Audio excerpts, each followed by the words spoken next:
Pakistan stock exchange में इस हफ्ते तेजी नजर आई और KSE 100 इंडेक्स 1147 पॉइंट्स या 1% के इजाफे के साथ 1,14,399 पॉइंट्स पर बंद हुआ। हफ्ते का आगाज मंदी से हुआ था, लेकिन जुमेरात के रोज मार्केट का ट्रेंड बुलिश हो गया। So what was the big story? Big story ये थी कि एक दफा फिर एनर्जी सर्कुलर डेट को सेटल करने की खबरें आना शुरू हो गई और इस सिलसिले में हुकूमत और कमर्शियल बैंक्स के दरमियान जल्द ही एक मुआहदा एक्सपेक्टेड है।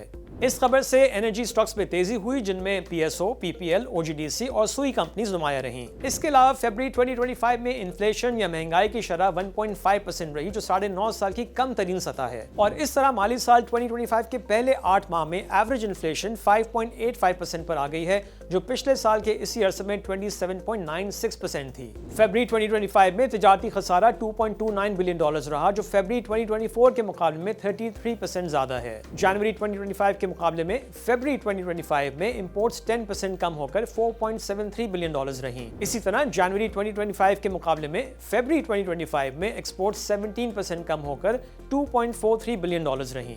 इस माली साल के पहले 8 माह में तिजारती खसारा $15.78 बिलियन तक पहुंच गया है, जो सालाना बुनियाद पर 6% ज्यादा है। और 2 हफ्ते के इजाफे के बाद वीकली इन्फ्लेशन में कमी हुई और SPI 0.09% नीचे रहा।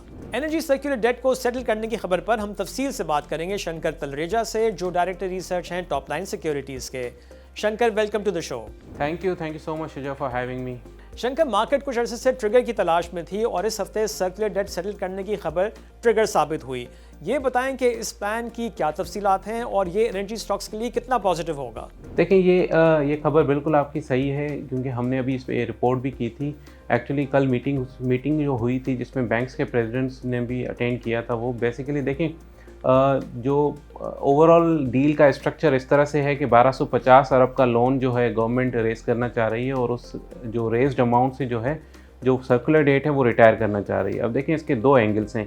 एक तो जो एग्जिस्टिंग पावर होल्डिंग लिमिटेड का लोन है तकरीबन 650 अरब से 700 अरब का, जो कि K+2 जो न्यूज़ रिपोर्ट ने कोट किया है, काइबोर +2% पे लिया हुआ है, वो रीस्ट्रक्चर होगा, जो कि काइबोर -1% एज पर न्यूज़ रिपोर्ट आ रहा है। तो देखें, ये 650 से 700 अरब की ये रीस्ट्रक्चरिंग उसमें है। जो फ्रेश फ्लो होगा, जो कि हमारा व्यू है, वो 550 से 600 अरब तक का होगा। तो ये टोटल जो है रीस्ट्रक्चरिंग प्लस फ्रेश फ्लो, ये 1250 अरब का अमाउंट बनता है। जो हमारी बात हुई है बैंकों से, ये ट्रांजेक्शन हो सकती है। This is a valid transaction, और इसमें जो है ऑब्वियसली स्टेट बैंक से, सेंट्रल बैंक से अप्रूवल्स भी रिक्वायर्ड होंगी। और ये अमाउंट फिर हमारा व्यू है, क्योंकि ये RLNG के पावर प्लांट्स को तकरीबन 220 अरब रुपए दिए जा रहे हैं, तो वो अमाउंट जो है RLNG क्योंकि सेल करता है PSO, और PSO बेसिकली जो है सुई नॉर्थ, OGDC, PPL भी उससे लिंक्ड हैं।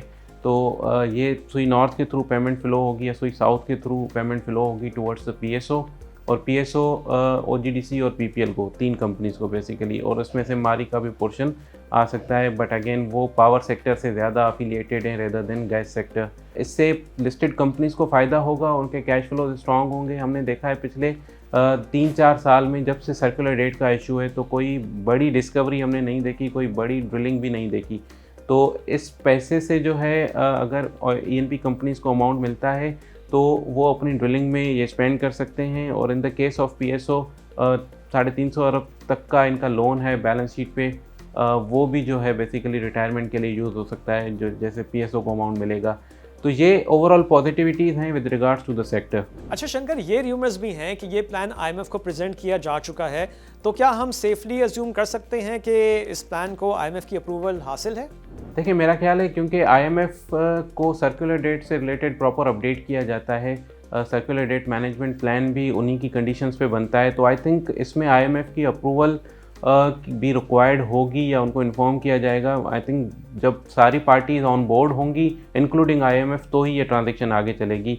और क्योंकि IMF की टीम पाकिस्तान में ही है, तो ये प्लान आई गेस उनको प्रेजेंट भी किया गया है, बट अगेन उसकी अप्रूवल से रिलेटेड एज सच कोई कॉन्क्रीट इन्फॉर्मेशन नहीं है। आई थिंक ये ओवर द टाइम हो जाएगा, क्योंकि IMF की टीम अभी 2 हफ्ते के लिए पाकिस्तान आई है, आज 4-5वां दिन है उनका पाकिस्तान में। अच्छा शंकर, अगले हफ्ते मॉनेटरी पॉलिसी कमेटी की मीटिंग भी है, आप क्या एक्सपेक्ट कर रहे हैं? देखिए, मॉनेटरी पॉलिसी में जो हमारा व्यू है, बेसिकली हम एक्सपेक्ट कर रहे हैं कि सेंट्रल बैंक स्टेटस को रखेगा, कोई चेंज नहीं होगा। There are multiple reasons behind it. अब उसमें आप देखें कि इस वक्त हमारी जो इंपोर्ट्स की ट्रेजेक्ट्री है वो $5 बिलियन से ऊपर चल रही है फॉर लास्ट 3 मंथ्स।